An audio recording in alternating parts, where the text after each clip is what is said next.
আজকের গল্পটা একটু ইন্টারেস্টিং। আজ বলবো মান্নাত নিয়ে। হ্যাঁ, সবার ফেভারিট মান্নাত।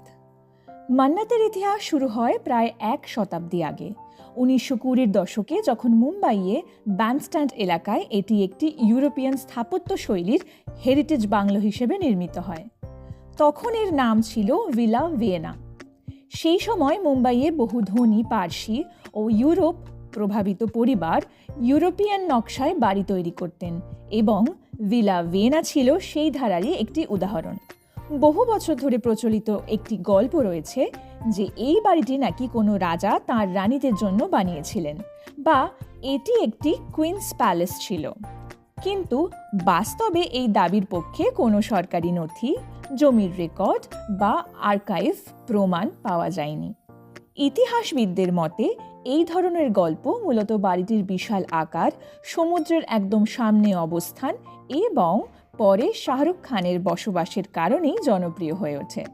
পরে বাড়িটি কিনেছিলেন পার্সি ব্যবসায়ী পেরিন মার্কেনজি বাটলিওয়ালা, যিনি ইউরোপ ভ্রমণপ্রিয় ছিলেন এবং ভিয়েনার শিল্প, সঙ্গীত ও সংস্কৃতিতে মুগ্ধ হয়ে বাড়িটির নাম রাখেন ভিলা ভিয়েনা।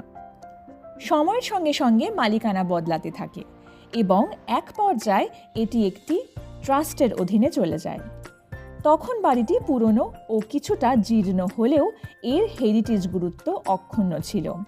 2001 সালে শাহরুখ খান প্রায় 13-14 কোটিতে এই বাংলোটি কেনেন, যা তখনও কোনো রাজকীয় প্রাসাদ নয়, বরং এক পুরনো ঐতিহাসিক বাড়ি মাত্র। প্রথমে তিনি বাড়িটির নাম রাখতে চেয়েছিলেন জান্নাত, পরে তা বদলে রাখেন মান্নাত, যার অর্থ প্রার্থনা বা আকাঙ্ক্ষা, নিজের সংগ্রাম ও স্বপ্নের প্রতীক হিসেবে। এরপর গৌরী খানের পরিকল্পনা ও নকশায় বাড়িটির রূপান্তর শুরু হয়। হেরিটেজ আইনের কারণে বাইরের ঐতিহাসিক কাঠামো ও ফেসাড অক্ষত রাখা হয়, কিন্তু ভেতরে যুক্ত হয় আধুনিক বহুতল অংশ ও বিলাসবহুল সুযোগ সুবিধা। আজ মান্নাতের মূল্য 200 কোটিরও বেশি, তবে এর আসল গুরুত্ব টাকার অঙ্কে নয়।